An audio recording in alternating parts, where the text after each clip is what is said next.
All right. Welcome back to the TFT Galaxy podcast. We're at episode 9 where we high press on the news and the tactics of the club we love, the LA Galaxy.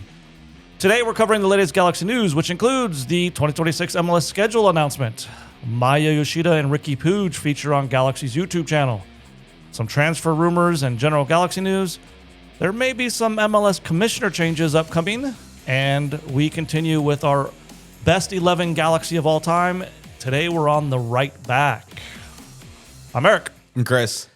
And welcome back, everyone. We took a week off for Thanksgiving. We did. Which we didn't announce because we forgot it was Thanksgiving. Or maybe we thought we were going to do one. We thought we were a little bit positive in thinking that we could get one in, but you know what? Thanksgiving break was good, and now we're back fresh and let the news build up a little bit. That's right. Because it's kind of a slow news cycle anyways. Mm-hmm. So I hope you all had a great Thanksgiving. At least to our American listeners. Remember, Canadian Thanksgiving is in October. So how could I remember if I never knew? Oh, I didn't know that. I didn't know you didn't know. I did not know. Okay. Okay. So let's get right into it here. The Galaxy, or MLS, I guess, announced the schedule for next year, and there it is. It's on your screen. If you're watching, if you're listening, you can't see anything, but just hear the schedule. Okay. So it looks like we kick off against NYFC on February 22nd, first MLS game, 4 p.m. Mm-hmm. Is that a home game? It is. What's the color scheme here? Gold is gold is okay. Gold is home. Gold is home. Blue is away. So not only is it the season opener, it is the home opener as well. This is big for a couple reasons. Number one, we can put 2025 behind us. Number two, we're going for number 7. Number 3, Riqui is back. Riqui's back. And then we go on the road for a couple games. It looks pretty good. Yeah,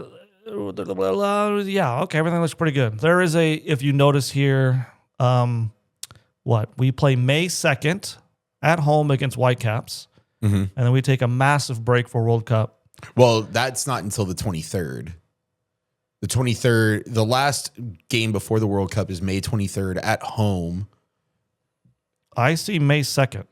And then if you look to the right, May 9th. Oh, it goes this way. It goes this way. Chris, it goes this way. Yes, I know. May 23rd. I know it goes that way. Gosh, Chris sometimes just screws everything up. I'm sorry. May 23rd at home, we got the Dynamo. And then we take a pretty large break. About, what is that? Like almost 8 weeks, 7-8 weeks? About that, yeah. And then we return after World Cup. Mm-hmm.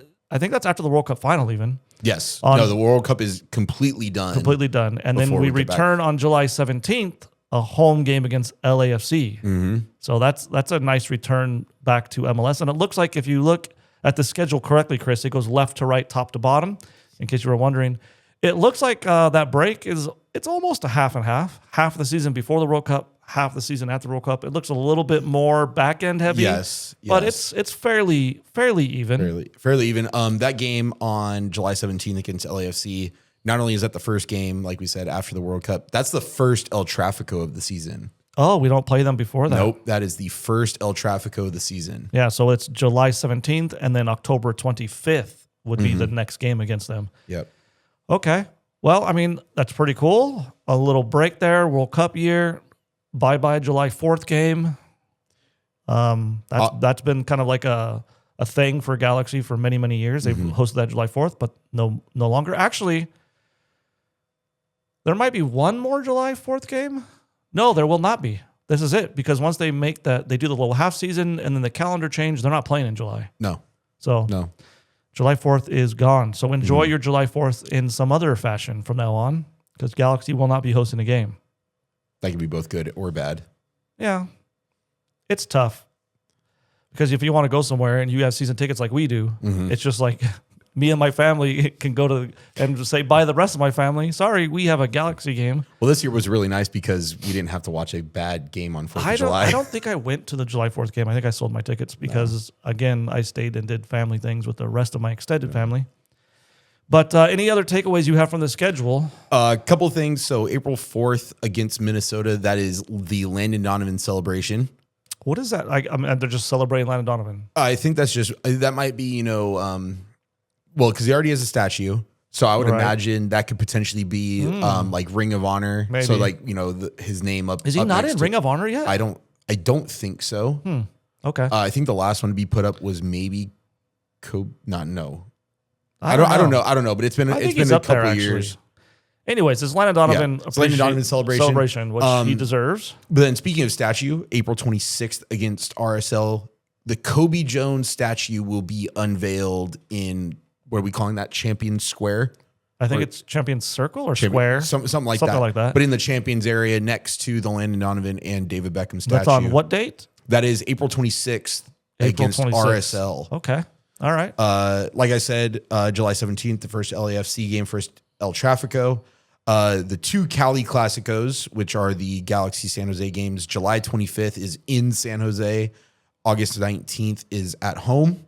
Okay. Those used to be huge. Don't mean too much anymore since LAFC came in and San Jose is not very good. Yeah. But it's still It's a little rivalry. It's still historical historic. game. Yeah, it is. And then August 29th and October 17th, those are the 2 dates we play San Diego. Those are away and home respectively. And then the last El Trafico of the year is October 25th at LAFC. And then we finish up the season on November 7th at RSL. Okay. So, Well, there it is. I mean, let's hope next season goes better than this season. It's going to be interesting. I don't know. It's going to be interesting because you're playing half a season. You have the World Cup. Then you have the European market kind of opens for transfers. Transfer market opens for Europeans in summer. So you might be able to play half a season, watch some World Cup, get a new player, then play the rest of the season. And it's our last season that's going February to December. yeah. So Yeah. interesting stuff. Something to look forward to. Actually, it's not that far away, right? I mean, we're sitting here today is what? December 3rd. 3rd.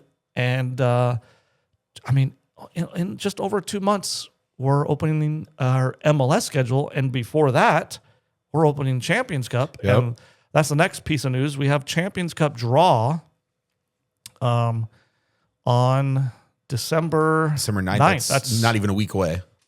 Yeah. So, And there's the teams that we got here. It's kind of weird as you look at this. So December 9th, what day is that? Is that Sunday? that'll be a Tuesday. Oh, it's a Tuesday. That's why I keep you here.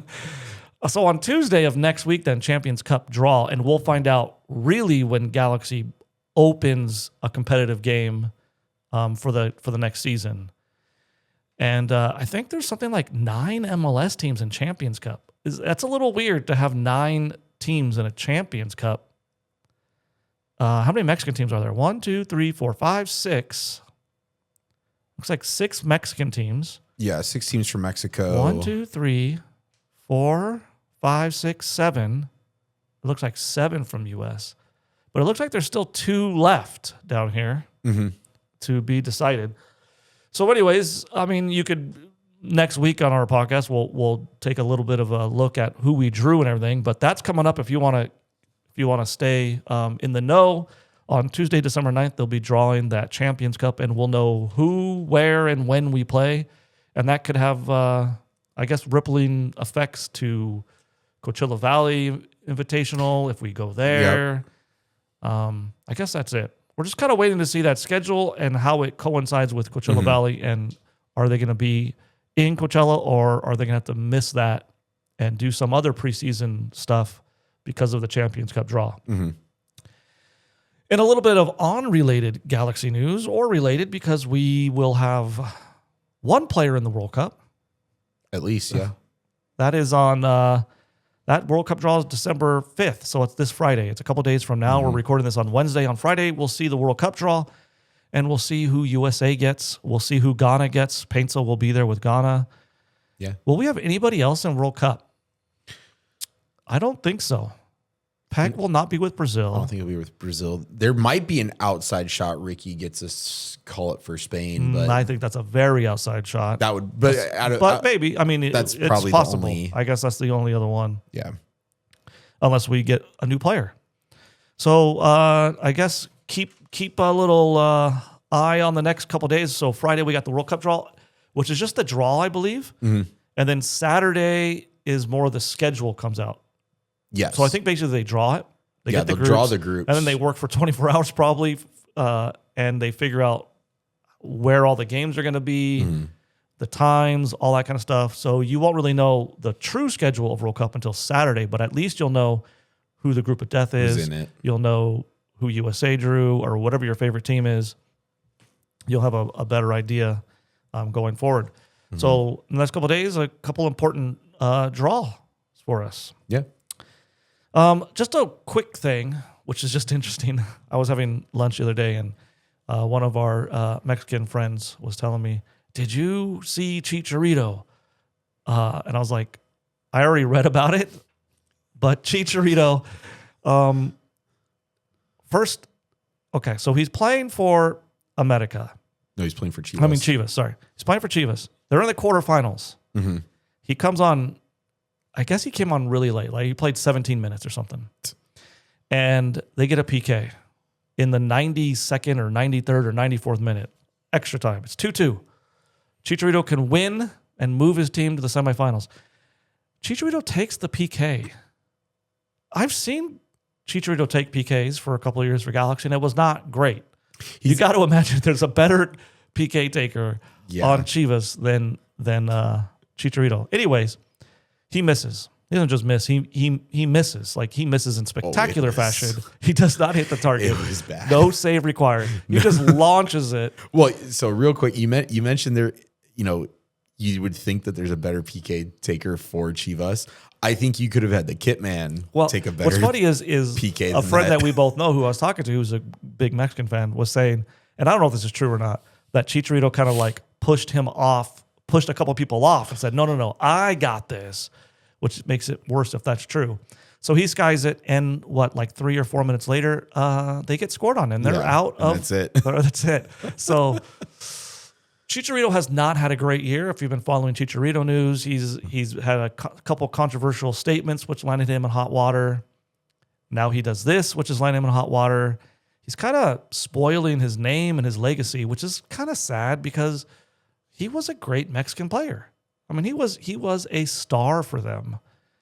Oh yeah, both. Well, number one, coming up in Guadalajara's system, being their great, right. Their great young talent. I mean, what Mexican player could say they played for like United, Madrid?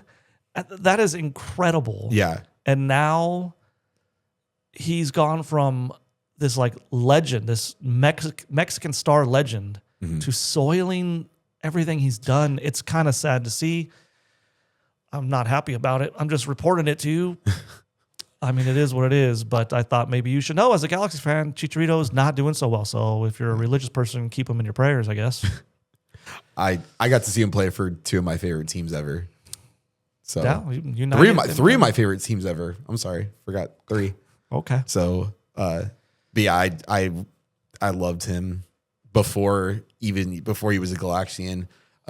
It's just sad. I hate to see players, and I think this is why you'll see players retire a little earlier than maybe you think they should, because they're so, and I would be too. If I was like a star like that, I'd be so worried about soiling all the great things I did by just like slowly sinking and dying into the night and then doing something silly, and everyone remembers me for trying to hold on for too long. And it seems like that's a little bit of what's going on with Chicharito, which is sad.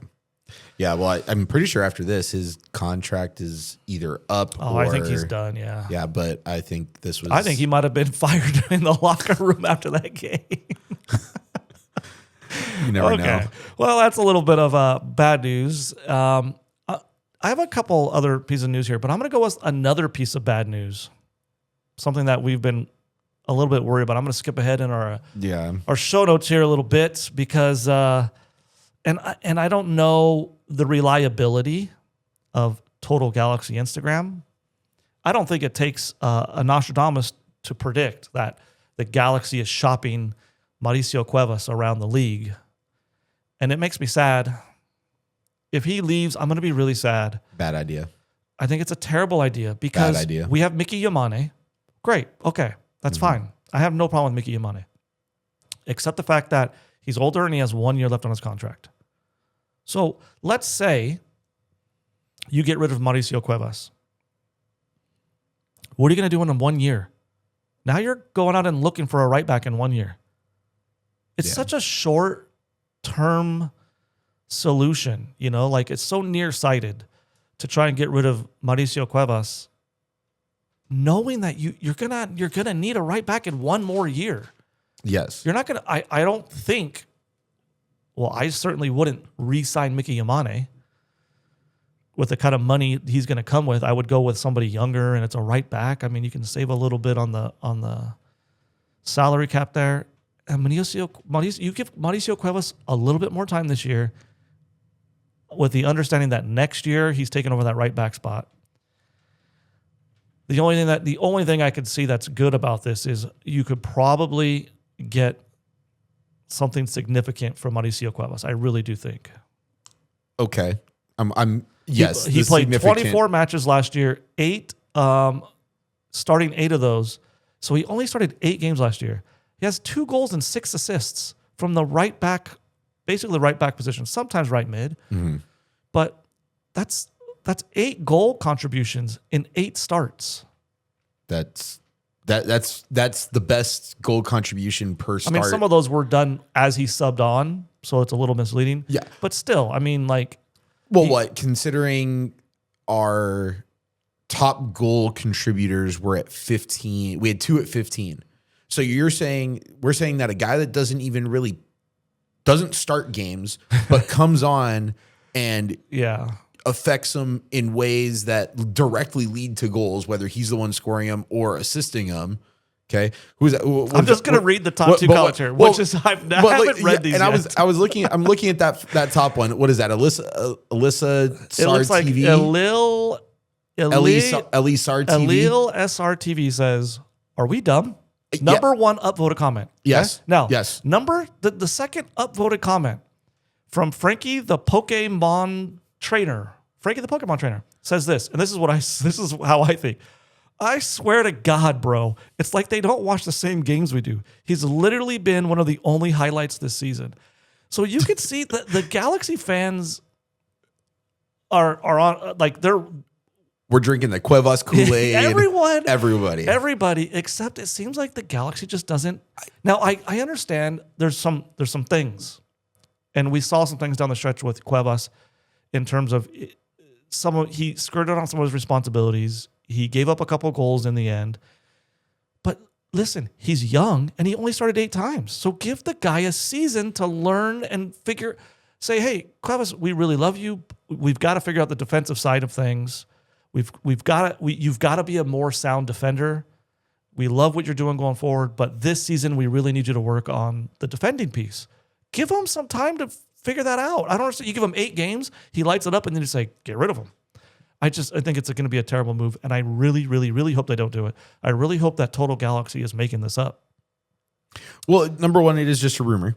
It's just a rumor. It's just a rumor, and this could have been from and it doesn't really somebody. say. It says it just says sources, right? So I don't know. It could be clickbait. I don't know. We'll know more about Total Galaxy because we've used them a couple times now. Yeah, we'll see how accurate they are going forward, and. But I really, really, really hope that is not true. I think it'd be short-sighted. I know that at some point you want to cash in on players if it's right, and it can help your team in a different way. I don't know. We're not sitting strong at right back. It's not like we got like 2 amazing right backs and then Cuevas, and he's just not going to get any time. I think he's going to get plenty of time next year if we keep him, and then I think he will be the number 1 if going forward. I just think of all the different ways he can be used and all the different ways that, yes. He's so versatile, right? He can come in at the end of games to give you energy when you're losing. Like, hey, we're losing. And obviously he has goal contribution, so he can help on that. But he could also come in the end of the games when you're winning to add energy. Yeah. Right? Like, man, we're lacking the transition game. We're not getting back fast enough. People are tired. Bring Cuevas on. He's got a great engine. Mm-hmm. So he's versatile in the fact that you can bring him on when you're winning, when you're losing, and he can play up and down both flanks. Yes. In the mid position, or any MLS team would be insane. Not to say like, well, we'll listen. What do you want? Like, what are you looking for? A young player that can do that? We'll see. I hope it's not true. I hope so too. Okay.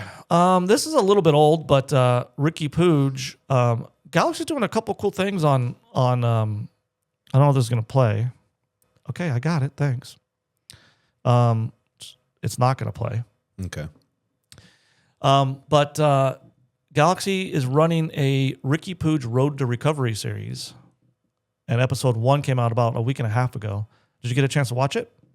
I did. I didn't. I saw the trailer or the preview for it. It's really good. I think it's really good. It's really well done. I encourage everyone to go watch it. If you missed Riqui this year, here's a way to get a little more connected to Riqui. If we missed Riqui this year. It's great. It's kind of episode 1 goes through the actual injury, and it's really hard to see him process it. And they try to show him the injury on his phone, like the moment it happened, and he went, I don't need to see this. Yeah. I don't want to see this. I was there. Nah. So you can tell it's brutal. It's brutal. But it is shot really well. It's done really well. I definitely recommend you go take a look at that. And then the bigger one in terms of just Galaxy news, because that's just nice. It's a nice piece on Riqui Puig, is Colby Jones's Kobe Club, which he started, this hour-long show, which is Galaxy focused. He sat down with Marco Royce. Last time we talked about it a little bit. Mm-hmm. And this week he sat down with Maya Yoshida for an hour and talked to him. Did you get a chance to look at that? Yes, I saw a good chunk of that one. There's I have a couple takeaways. We'll see what you think about it. I know you agree with me, but I just feel like this is it's impressive to me, his career, for a couple of reasons. And when you talk about young players, I have a son that's played, and we've coached for many years, and we've always tried to impart to them the level of commitment it takes to be successful. Mm-hmm. So I thought it was really interesting to hear his story, how he moved out of home, away from mom and dad at age 12 to basically be in the academies of soccer. And he talks about how obviously that was hard. He moved in with his brother, but still moving away from mom and dad at 12. And he talks about how he had to grow up really fast and become really mature. And I mean, essentially, Maya Yoshida is 38, I believe. Mm-hmm.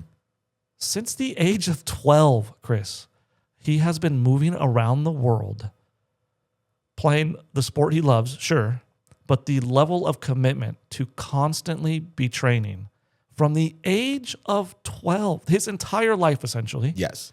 He has been training and putting himself in uncomfortable situations, first away from mom and dad, then to new cultures all over Europe, and then USA. And the level of commitment it takes to be that successful at which he's had a very successful career is impressive. Yeah, it shows that there's such a big gap between the players who want it and the players who are like, yeah, this is kind of cool. Like, I do this. It's like, okay, like you do this, but right. You don't. What young players tell you, this. hey, coach, I'm going to make it. I'm going to go D1, and then I'm going to be on the Galaxy soon. And you're like, okay. You're training twice a week. Yeah. You're training 2-3 times a week. Maya Yoshida at 12 was full-time, Yeah. And that's part of it, right? The commitment's part of it. But the other part of it, which I really respect Maya Yoshida for, is how on the uncomfortable situations he said yes to. Yes. Right? And I don't see that in a lot of young players. They like to stay safe. They run away from challenges. As soon as I'm not playing, or as soon as the coach gets mad at me, or as soon as this team's not doing well, I'm gone. And Maya Yoshida has constantly put himself in very difficult situations. Yeah.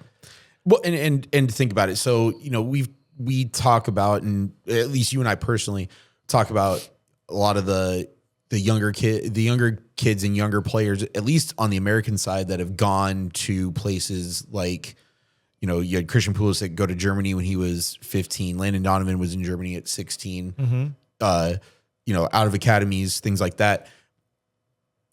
With at least in Germany, at least in Europe, you can get away with being an English speaker because enough people know the language to just speak it. And it's still kind of Western culture, right? 1,000%. Yeah.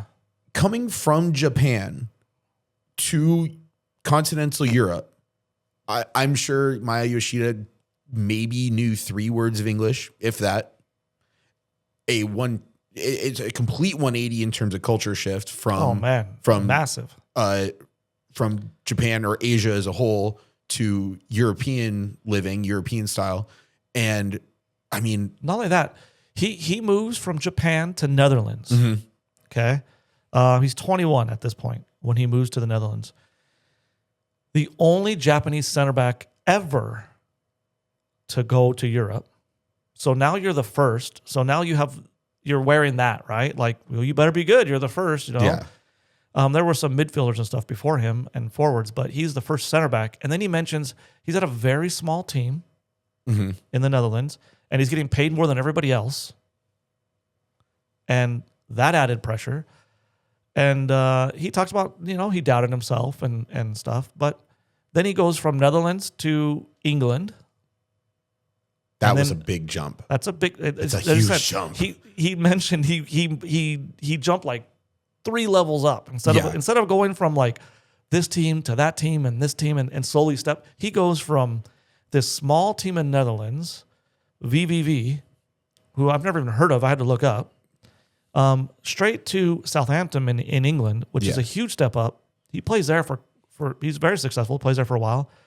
Goes to Italy, plays in Italy, goes to Germany, plays in Germany, comes to the Galaxy, and now he's playing with the Galaxy. So the fact that he's played in 3 of the best leagues in the world. Yes. And a lot of people think, at least if you know anything about English soccer right now, you're Southampton, everything. This is when Southampton was playing with Virgil van Dijk, Sadio Mane. Played with Virgil van Dijk. He was a center back partner with Virgil van Dijk. I don't care what he played. If he's playing if he's playing in the Premier League, the Bundesliga, Serie A, these are the best leagues in the world, and it's very impressive. So from that perspective, I enjoyed it.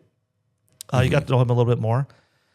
I have 2 other takeaways. One is just a takeaway about the league, which is a take I don't think you hear very often, and one is kind of concerning to me. But the first one is he mentions that in MLS, that's the first league that is non-relegation, where you don't really have to worry. And he's had 2 seasons of the 3 he's been here that have been a little bit rough, right? This last one especially. Yeah. And a lot of people see that as negatives, and I understand that because it's like, well, you're not fighting for anything. And in England, when you're there, everyone's fighting for every point they can get. Totally valid. Understand it.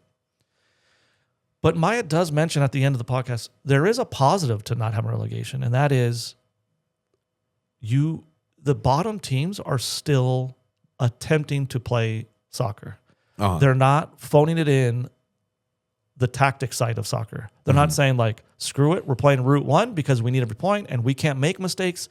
The stakes are too high, and the fear of failure, it pushes these teams to play very ugly soccer. And he mentions in Germany at Schalke, they told him like, you just kick it forward, dude. Like, you're not going to dribble, you're not going to pass, we're not going to build. When you get the ball, you launch it and we fight for it. Mm-hmm.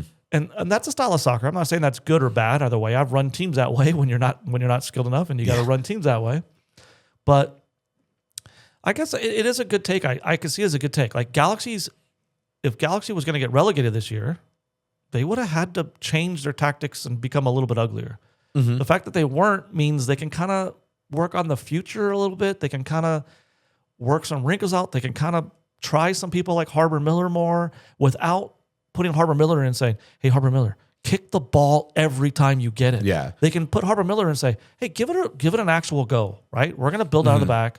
We're going to get it through the midfield. We're going to try to get it in the final third on the ground possession style. We're going to see, can you create chances? Can you finish chances? Can you defend? What's your transition like? And you're not just, you learn a lot about the team. I thought that was a good take. It's also something you don't think about a lot. Right. Especially I've never thought of that. Especially when like the two of us or like people that maybe are unfamiliar with the MLS and all you've known is bottom three are going down. Mm-hmm. Bottom three are probably going to be, not only are they going to go down, the teams are going to be gutted. They're going to, lose a bunch of money. They're going to do all this stuff.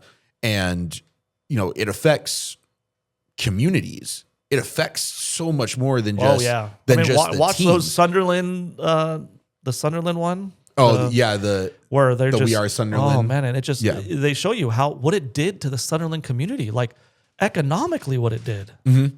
Yeah, it's crazy because especially when, and I think that it's a Ted Lasso quote. He talks about or someone asked him the question about the NFL, and they're like, so the teams that are not good, they just go through the motions and they still play and they still get paid. Yeah. Does anything happen to them at the end of the season? No. What is that? And it's just completely foreign. But I liked what he said though, because it's so easy to say, and I'm not for or against relegation. I'm not going to argue that here. That's a much larger discussion. But it is so easy to just say, well, relegation's better because it more's at stake. Okay, I get it. But when it's not at stake, it allows teams to build continuity. It allows investment. It allows, there's a lot of positives when it comes to the fact that the Galaxy were possibly going to get relegated this year, and they didn't have to worry about it as much, right? Yeah. They were able to experiment a little bit. They were able to kind of say, okay, maybe this is not our year, but we can still work on our system. We still can work on our culture. We can still work the type of ball and the type of tactics we want to do. We don't have to change everything at the cost of just trying to stay up. Yeah. I thought it was a good take. Here's the other thing. This was I don't know if you got this. This was the last thing, and it was kind of brave from Yoshida again, and it kind of put Kobe on the spot, which I thought was. You could see Kobe was like, "Oh no, okay." It's over, and Kobe's like, "Okay, I think that's about it." And Yoshida goes, "Well, I have a question for you." Kobe's like, "Okay," and he says, "What do you expect from the team and me personally next year?" Oh man, I saw Kobe like, "Ooh, how honest do I be here?" Clenched up a little bit, and you could tell he was dancing. He wasn't dancing around. I mean, he said I think what we all felt this year. Yeah. So he actually was brave enough to answer the question, but he said, "I really only want one thing, and that's just the players to fight, the team to fight." Mm-hmm. And he mentions that quote of I don't if we're gonna lose, I'm fine with losing, but I don't want to go silently down the night. Yes. I want the team to have some bite. I want them, if they're getting dragged down, to drag someone down with them. Mm-hmm. And we mentioned this year, even on the last games, is like there were games where it's like, man, they don't look like they're playing that hard. Yeah. Their transition is bad. They're not fighting for a ball occasionally. They go down 2-0, and it's like, oh, the shoulders go down, and so I thought it was really nice that Kobe met that and said, I want this team to play harder. I want them to represent the badge more. I want them to fight, win or lose. That's the most important thing, that we are fighting, and he even says, I want a little bit more nastiness out. I know that could sound bad, but I want the team and the players to be a little bit more nasty. And then Yoshida goes, okay, how about me? I was like, oh no, what are you gonna say? Yeah. And he says he doesn't say directly to him, but he says the same thing. Yeah. I want you to play hard. I want you to fight. I want you to not go down quietly. And he throws that little compliment to him and says, I know, I can tell that when the goals go in, you care, and that you're upset. But and so he's kind of nice. But here, and that was all great. Colby's answer, perfect. That's exactly what I would have said. Here's the concerning part. Yoshida's response to that was, well, thank you. I appreciate that. As a senior, I'm paraphrasing here because he's not a native English speaker. So yeah. But I'm going to say what he basically said. He said, I don't get a lot of criticism because I'm a senior player, because I'm the captain. I am old enough to where I'm supposed to have been there, done that, and done all that. So I'm not getting a lot of criticism or help in how I should improve my game. That was concerning to me.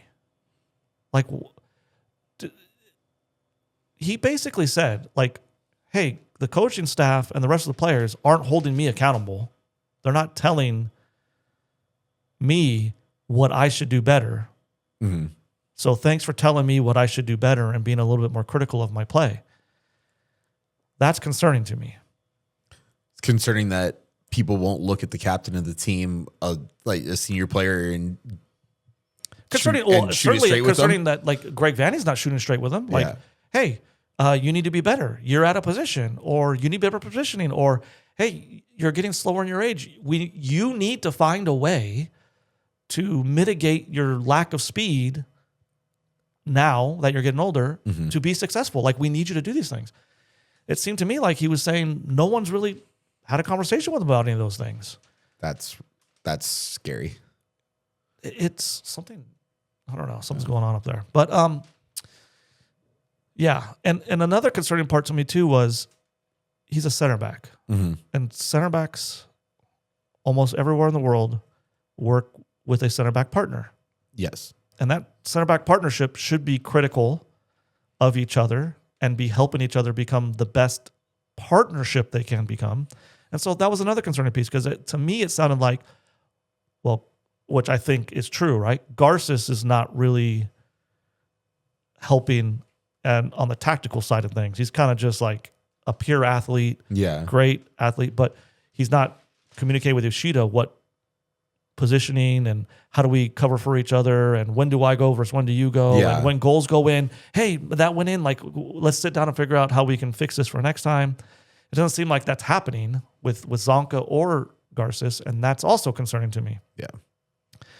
So those are the key takeaways. I think you should go watch both those. They're amazing. I do have lots of props for the Galaxy social media team producing these things. They're pretty good. Plus, they did all the weekly Galaxies. I forgot what they call them, but there's the Inside Galaxy, the Inside Galaxy or something this like year. that. Yeah. Those were really well done too. So even though there is no Galaxy games to watch, you can go watch about an hour and a half of Galaxy, about 90 minutes, about just like a game of Galaxy media coverage. So it's pretty cool.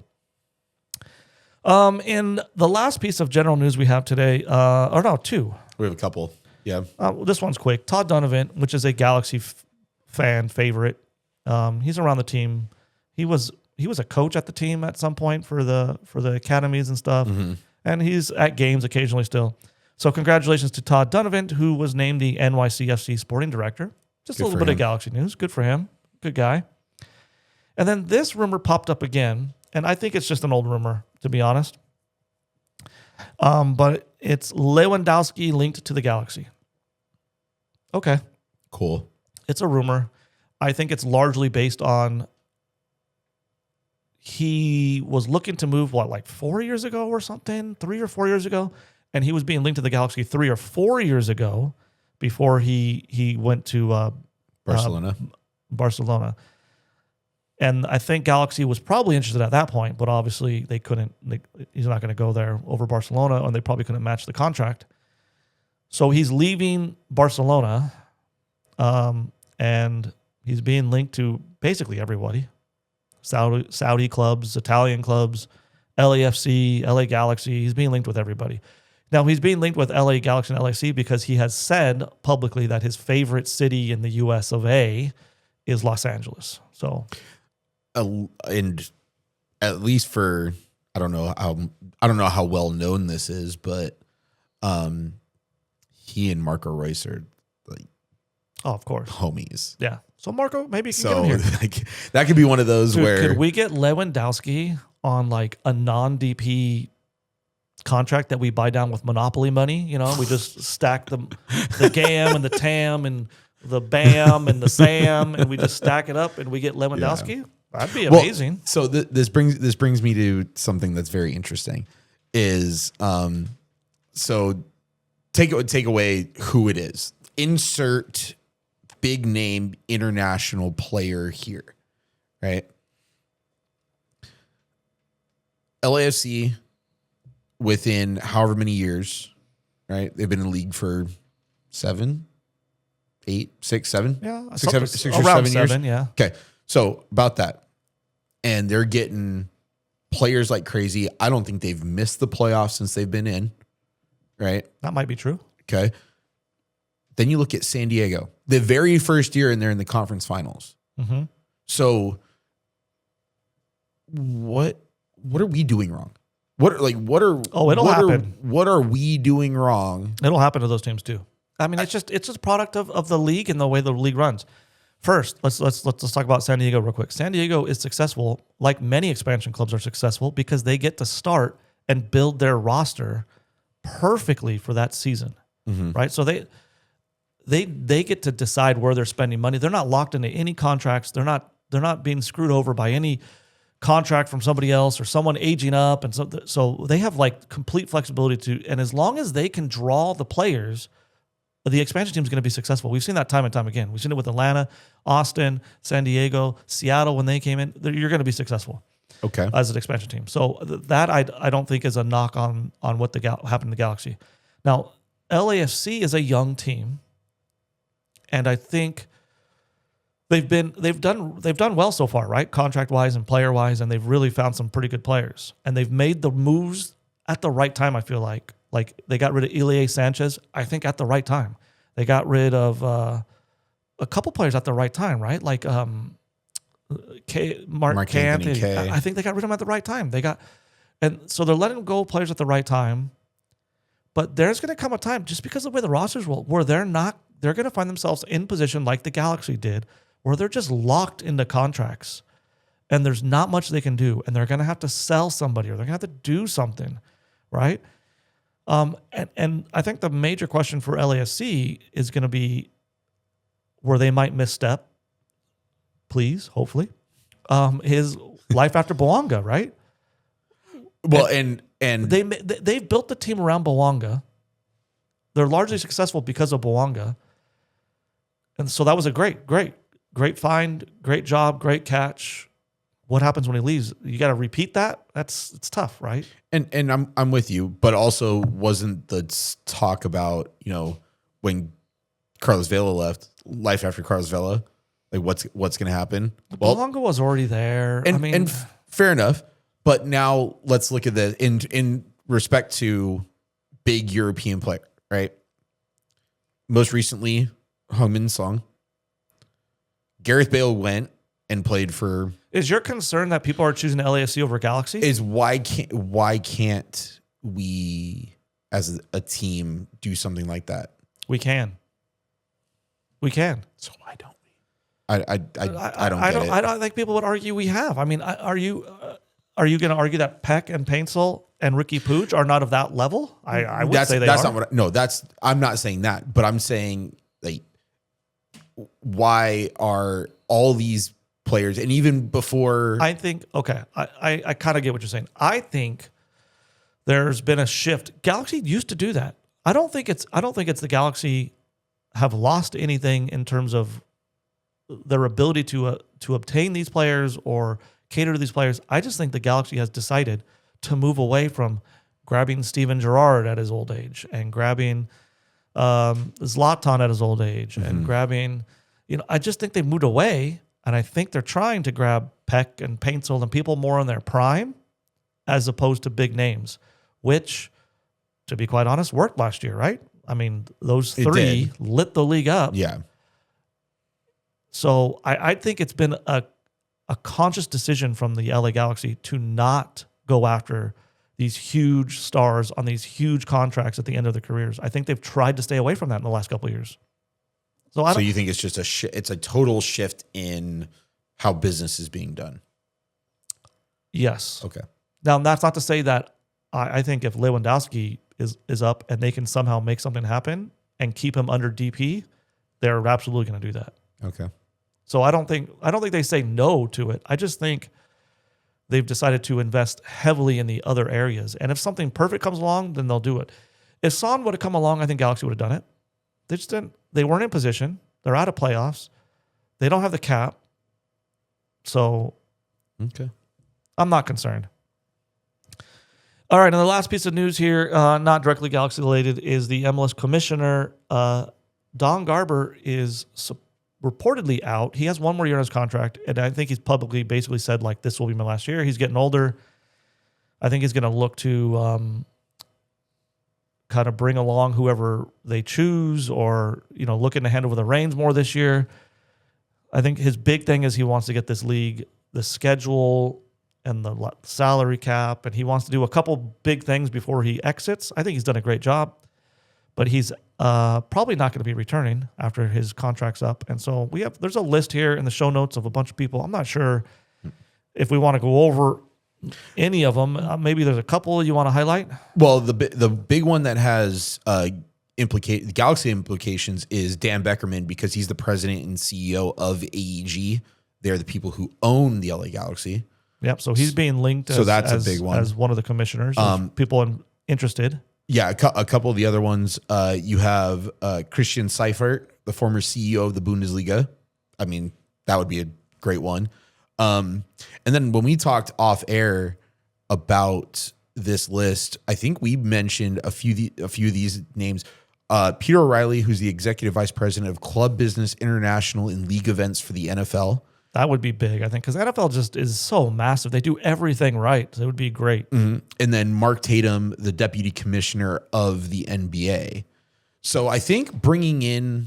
That would be smart. Get the heck out of the NBA, which is dropping a little bit, and get the MLS, which is growing. Yeah, and I think bringing in some fresh blood that hasn't... Maybe number one, who is with Seifert, who has been around one of the biggest leagues in the world, running it, is great because he can implement things that are more soccer related and maybe bring over some things that worked really well in the Bundesliga, but also maybe getting some fresh eyes that probably have not been around soccer, but have been around sports. Right. I mean, business.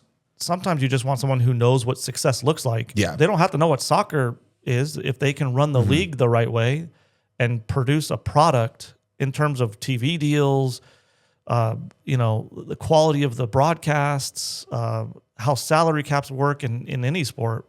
I mean, I think you don't really have to understand soccer per se to move the needle in MLS, especially if you're coming from the NFL and you understand all that. Yeah.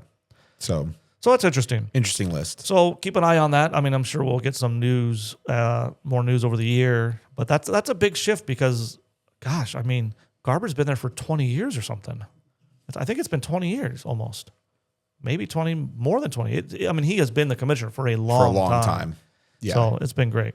So okay, so our last little bit here, this should be a little bit faster because we're going to take a look at our right backs, and back to our all-time 11 We're trying to make bracket. our all-time 11. Here's where we currently stand. We did goalkeeper and center back. So far on our all-time 11, we have our goalkeeper of Kevin Hartman. And then our two center backs are Tyrone Marshall and Omar Gonzalez. And today we're going to take a look at right back. There's not a whole lot. And so some of these will be kind of landslide wins, at least until we get to like the quarters and semis. So we have about 15 minutes here. And let's see if we can get our all-time right back. I don't know if we're going to agree or disagree on this. I don't even know who I'm going to go with. Well, so we have a round of 16. So we found 16 right backs in our history, which was not the easiest thing in the world to do. And we have some stats here that I don't have them. You have them. I do have them. I'm going to rely on you here. Okay. So we're starting with Sean Franklin and Lucas Caligari. All right. So Sean Franklin is, a Galaxy name that has been around forever. I think my dad's favorite player. He loves Sean Franklin. He played for the Galaxy from 2008 to 2013, making 193 appearances, scoring 7 goals, 19 assists, was part of 2 MLS Cup winning teams and 2 supporter shields. What a slouch. I know, this guy. And then Lucas Caligari, 22 appearances and 1 assist as a right back. So I think so Lucas Caligari was great. He was really good for us. He was there for 1 year on loan, tore his ACL, and went straight back. Yeah, that's poor guy. Because I think if he didn't tear his ACL, he would still be a Galaxy player. I think Galaxy would have done something, but you can't do it on a torn ACL on a loan. You're not going to take that risk.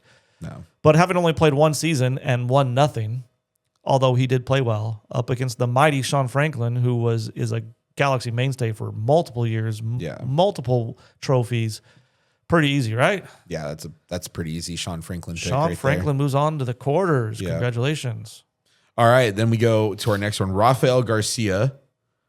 Okay. 2012 to 2017 was part of that big chunk of time where 2 MLS Cups were won. He made 45 appearances. This is a true defender because he didn't score a goal. He didn't have an assist. Okay, so you know what's funny? You say he's a true defender. I put him here because I remember him.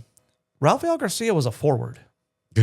He's one of those like, well, I didn't make it as a forward. Let's try him at right back type thing. So I think, how many starts does he have, or how many games played? 45. 45. I bet you 20 to 25 of those were at forward. Maybe. And he didn't score a goal. Yeah. And then they kind of moved him to right back, and he was a hustler. He worked hard. Yeah. But it never quite panned out for him. Well, it panned out enough that he has 2 winners' medals. He was there. And then being on a winning team, I mean, I don't care. From the starters all the way to the bench, everyone's pulling their weight somehow on those championship teams. And he's up against Dan Gargan, who also knows what it feels like to win an MLS Cup. He only has 1, though. 53 appearances for the Galaxy, 5 assists. He was on the score sheet 5 times. I remember Dan Gargan. He was an out-and-out starter every single game. Solid player. Solid player for a couple of years there. Yeah. This one is a little tough, but also, I mean, if you're part of 2 teams that won a ring. Well, I will tell you, having seen both these players play, Dan Gargan is a better player. Is he? Yeah. Okay. I don't want to say better player, but definitely a better right back. Okay. So, I'll default to you. And Dan Gargan was much better right back. Go with Dan Gargan. Rafael Garcia, love you, buddy, but I just put you there because I know you played a right back for a little bit. But yeah. All right, next up. Ooh, Rolf Fletcher and Julian Araujo. All right. These two actually they overlap a little bit because they were playing on the same team for a while. Araujo played 2019 to 2023 before his move to Barcelona, and then Rolf Fletcher played from 2018 to 2020. Julian Araujo made 109 appearances, 2 goals, 14 assists. Rolf, 58 appearances, 3 goals, 8 assists. Neither of them were there when any winning was done, at least in terms of MLS Cups and everything. But I think when they played, and if you were picking a starting lineup and you had to pick between the 2 of them, it was you ride Julian Araujo as far as you can go. And then if Julian needs to come off, okay, Rolf, maybe you can get some time. Yeah. I remember Rolf was a big dude, man. He was he was huge. A beast, just like he was huge. He was big dude. But he has a cool name. He's a cool name. He does have Rolf. a cool name. But Araujo was just so good. Yeah. I mean, he's still one of my favorite players to ever play for the Galaxy, and homegrown, right? Yes. So that's good. The only issue I have with him is he picked Mexico over the U.S. when he wasn't getting time. So not totally his fault. Whatever. All right. It's always his fault. All right. This is a cool one because as we were doing research, I didn't realize that at the club level for the Galaxy that Chris Albright was this good at the club level. Oh, dude, Chris Albright was so good. Now, so when I first saw Chris Albright play, and most of the time when I saw him play, it was only for the national team. Mm-hmm. He made 136 appearances for the Galaxy between 2002 and 2007 with 9 goals, 11 assists, winning 2 MLS Cups, a Supporters Shield, and an Open Cup. Well, guess what? Chris Albright started out as a forward. He was a forward. Wow. A forward for New England. He was a forward for the Galaxy when we got him. And then it was kind of like to get on the U.S. national team, he had to become a defender. He had to become a defender. He's one of those guys who's like, wow, Chris is pretty good, but we can't put him in Donovan's spot or Altidore spot. I mean, he's not that good. And so they tried him at right back, and worked out. And then Galaxy started putting him at right back too, and he was great for Galaxy. But he did play a lot of those games at forward as well, I believe. Okay. at least the early year part of his career. But he did play quite a few years at right back for Galaxy as well. Okay. Well, let's go to one of the OGest of G's, Dan Kalishman, because he was there in 96. Yeah. From 96 to 98, he made 68 appearances, appearing on the score sheet once with an assist. And sadly, just like we talked about with a lot of our center backs, he was there during the time when they were making the MLS Cup final, but they weren't winning it. Yeah. He does have a supporter shield. I don't remember. I mean, I was in college. I didn't have like season tickets, but I would go to like a lot of games. I don't remember Dan Kalishman all that much. I was 4 years old. I'm sure he was great. It's going to be like recency bias for me. I remember Chris Albright. I was a season ticket holder when Chris Albright was playing. So for me, it would be Chris Albright. I mean, 136 appearances for the club and a plethora of silverware. Yeah. Is Chris Albright. All right, up next. How many we got? All right, let's get moving. Let's get through these round 16 here. Okay. So a lot more recent stuff. Obviously, one of our favorites, Mauricio Cuevas, in his Galaxy tenure, which started in 2023, he's made 61 appearances, scoring 3 goals, giving 8 assists, and obviously on the 2024 MLS Cup winning team. And then Raheem Edwards, he played for 2 years, 2022 and 2023, 71 appearances, 3 goals, and 8 assists. Okay, so for me, I'm going to just go with who I would want to play right back for me. Raheem Edwards, thank you. He was good for us. Not as good as Mauricio Cuevas, in my opinion. No. So also, Cuevas is a better defender, in my opinion. Yeah, Raheem's a little bit crazy. Yeah. Great. I mean, he was great for us. I liked him, but okay. So what do we got next? This one was really fun to do the research for because I got to learn about Ezra Hendrickson. Bro, easy. Ezra Hendrickson. Was the man, dude. So from 97 to 2003, 179 appearances, 26 goals and 20 assists as a right back. Easy was a beast. He I'll was a take beast. your word for and the nicest guy ever, man. An MLS Cup, 2 supporter shields, and an open cup for the man you call Easy. And then Hector Jimenez from 2011 to 2013, 43 appearances, 4 goals, 5 assists. For only 43 appearances, 2 MLS Cups and a supporter shield. Not bad. Guess what he was? He was a winger. Oh, okay. He started as a winger, became a right back, and then really the bulk of Hector's career was at Columbus Crew, where he gave a lot of good years at right back for Columbus. But got it. Well, I think in a Galaxy shirt, bro, you can't say no to Easy. Okay, Easy would walk through that door right now, all 6'7" of him, and just. Is he really that big? Dude, he was huge. Okay. I'm not sure how tall he is. He was a big dude. There it is. That one's dude. easy. All right. Then we're going to go to the jolliest of men around, Steve Jolly. 97 to 2000, 74 appearances, 4 goals, 4 assists. I kind of remember Steve Jolly as a center back as well. He probably played right back too, but he was on that right side. Supporter shield to his name. And one of our current Gs, Mickey Amane, started last year, was on the MLS Cup winning team last year. 64 appearances, 1 goal, and 4 assists. I actually think this is the hardest one for me. Steve Jolly was good. I mean, he was on like the B or C team for USA, where he'd go to the Gold Cup, every so often. But Yamane's good. I mean, there's no doubt the league has gotten better, and Mickey Yamane is no slouch. I mean, very good.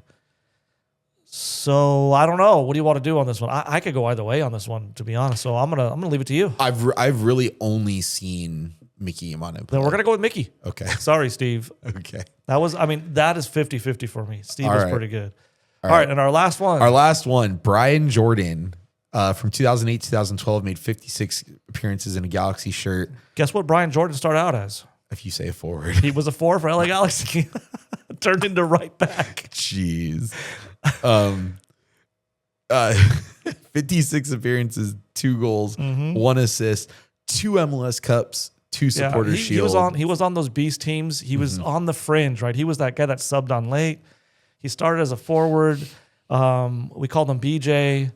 Announcers would call him BJ, Brian Jordan, and He was just a product of a pretty good player on some amazing teams and just really never found his rhythm with as far as like starting in and out and playing big time minutes. This is probably our biggest matchup in terms of resumes, because then you have, last but not least, AJ De La Garza.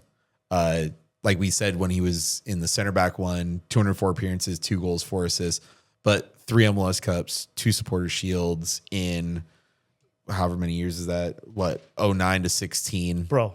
That it's no AJ question. all day. All right. All right, we're running a little short on time here. Let's see. Quarterfinals. We got quarterfinal number 1.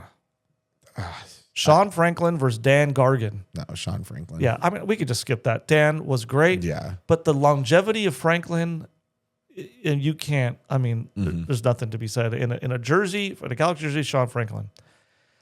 This is a good one. Julian Araujo, who kind of like left a little early, probably could have been a legend if he would have stayed, against Chris Albright, who gave a ton of time at the height of his career to LA Galaxy. Yeah, and I really think like they're 2 very different players. Very different players. Julian Araujo will 2-cleat tackle you, and Chris Albright is a little bit of a forward playing a defender. He's kind of silky smooth on the ball, good dribbler, good passer.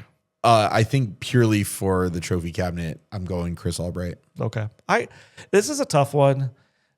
And I really do think if Araujo would have stayed a little bit longer, I think I would have gone with Araujo. I was happy. Like when he left, I was happy because we were kind of in limbo, and he was playing really well and deserved a move to a big club. I was super happy for him. Yeah, I was a little bit upset though that it was to Barcelona because I'm like, you're not going to play. Yeah, not a great move, but so all right. Next up, we got Mauricio Cuevas, the youngster, against Ezra Hendrickson, Easy, who's probably Mauricio Cuevas, 2 of Mauricio Cuevas' height. If Mauricio Cuevas stays with the Galaxy and we keep him and we potentially do something like this in 4 years, this one might be a lot closer. That's exactly how I feel. I think right in this moment. I mean, Mauricio Cuevas is all upside for us, right? I mean, he's great. But he just hasn't done it yet. Maybe to no fault of his own. Maybe he's just not being given the chance. Maybe it's not fair. But Easy played many years and was a star for many years. Yeah. All right, up next we got Mickey Yamane, our current right back, and AJ De La Garza. Just move him. Just move it. We're just going to click on AJ De La Garza. We love AJ De La Garza, and he was amazing for us. He was. All right, so we have our top 4 right backs here. We got Sean Franklin, Chris Albright, Easy, and AJ De La Garza. Yeah. Real quick, once we get done with this, I will tell you the interesting AJ story I have. Oh well, we'll see. AJ. If it's really interesting, we'll put it on the next podcast. Okay. All right, so semifinal 1, we got Sean Franklin versus Chris Albright. That's a tough one. They are almost, other than Sean Franklin making more appearances for the Galaxy, these are very like these are almost mirror images, like in terms of resume. Man, if I had to pick a right, oh God, I don't like. I'm trying to look for the words to say because I don't know what it is. Great, I know who I go with. The thing that makes it easier for me is I'm just like, if I'm picking a team right now and I got to play one of these 2, I know who I'm going to play. I think I don't know if I'm right, but I just know Yeah. who I would play. I would play Sean Franklin. I was going to say the same thing. And the reason I play Sean Franklin, in my opinion, just my opinion, is Sean Franklin is a right back.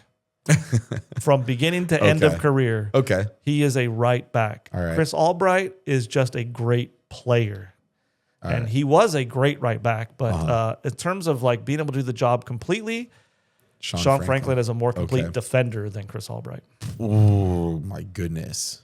Ooh, that's a tough one. I didn't foresee this. I did not foresee this coming up. We got Easy Ezra Hendrickson versus AJ De La Garza. I think AJ De La Garza, a super fan favorite if you've been around the team in the last 15, 20 years. If you've been around the team for more than that, then you know that Easy was just as big a fan favorite as De La Garza was back in the day. He was a super dude, man. Amazing guy. Both of these guys are just like guys you want to hang out with. Totally. I have to default to you on this one because man. I was not really old enough to watch. So I will. Ezra. There's a thing here. I'm just gonna walk you through my thought process and then give you my answer. Ezra Hendrickson. Oh my gosh, Ezra Hendrickson, easy, was amazing, but he was amazing at a time when MLS was in its infancy, and as good as he was, I just don't think his career can be considered as standout as AJ De La Garza because of the time AJ De La Garza did it in that Donovan Beckham highly competitive era on an amazing, I think the best team the Galaxy's ever had. Mm-hmm. He was the starting right back, and he wasn't just like a slouch starting right back. Like he was a key player on what I consider probably the best Galaxy team of all time. Do you also think that that team was probably the best MLS? Dude, it's so tough because I think of Ezra Hendrickson's team, and man, they were good too. I would go with AJ De La Garza just because I don't know. I don't have a reason. Like I said, if this was the team right now and you said, well, you got to pick someone, coach. Okay, I'll go with AJ De La Garza. Yeah, and I really only saw AJ play. Man, Ezra was good though. I didn't get to see Ezra. I don't know if I would, to your question of was that the greatest team in MLS history? I don't know. Okay. I don't think so. That'll be a different podcast. Yeah. All right. So we have, let's go to our third place match. Our third place match is Chris Albright versus Ezra Hendrickson.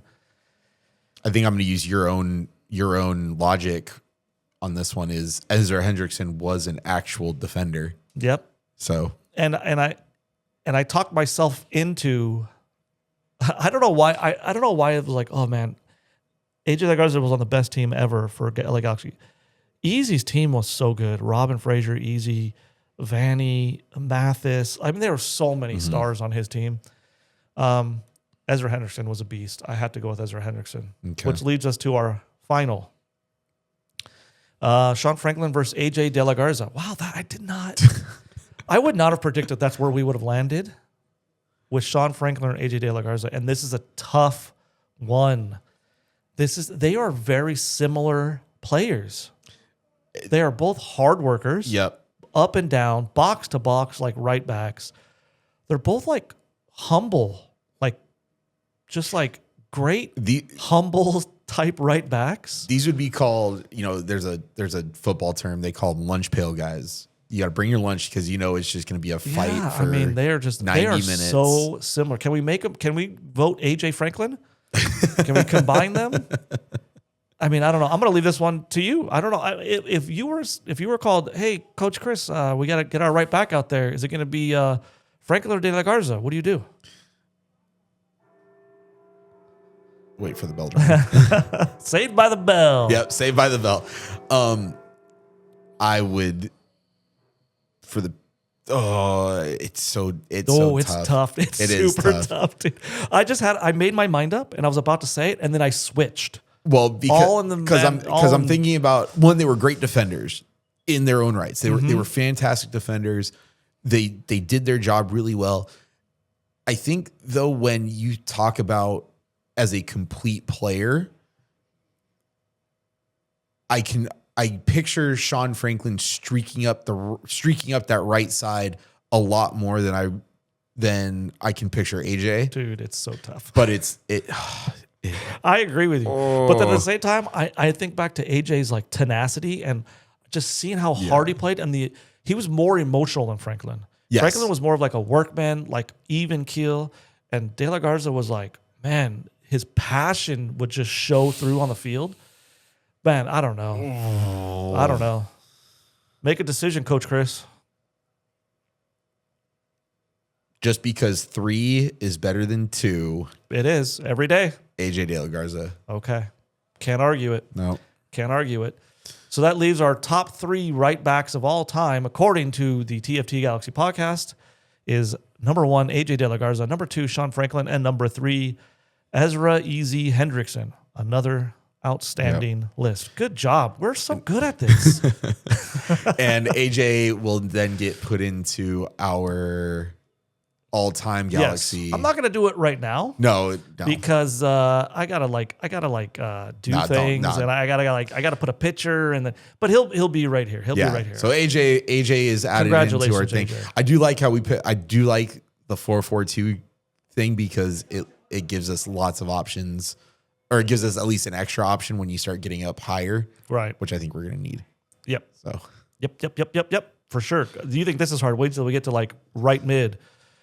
Forget about it. It's going to be so many good players. No. So, one of my favorite players of all time. Yeah. But we'll get to that all later. right. Well, we ran a little long. If you're still here, thanks for listening. We super really appreciate it. If that's a really great word, we super really appreciate it. It's a good phrase. But we'll be here next week again, and hopefully we'll have some good news, some good Galaxy news, some big news. Maybe Lewandowski will be a Galaxy player. Who knows? Maybe.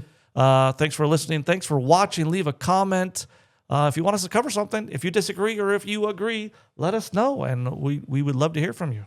Awesome. We'll see you guys next week. Thanks, guys. See you.